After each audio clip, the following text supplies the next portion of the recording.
Assalomu alaykum, hurmatli obunachilarimiz, kanalimiz obunachilari. Sizlarga kamyob narsalardan qo'yib borishda davom etamiz. 2022-yilda ishlab chiqarilgan avtomat korobka Spark avtomobilimiz. Bor yo'g'i 15.000 km yurgan. Kraskalar top-toza, mashinamiz benzinda. Avtomat Cobalt diskalar qo'yilgan original.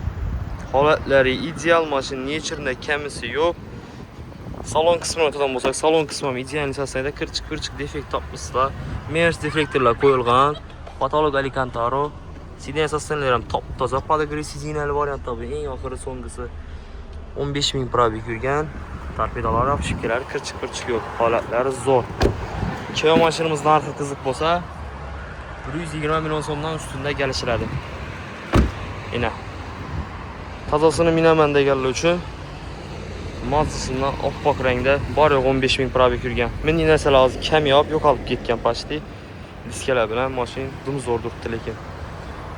Videomizga bir like bosib, kanalimizga obuna bo'lib qo'shadlaringizni chiqarmanglar, hurmatli obunachilarimiz. Bundan ham zo'rlarni eldan qo'yib borishda davom etamiz.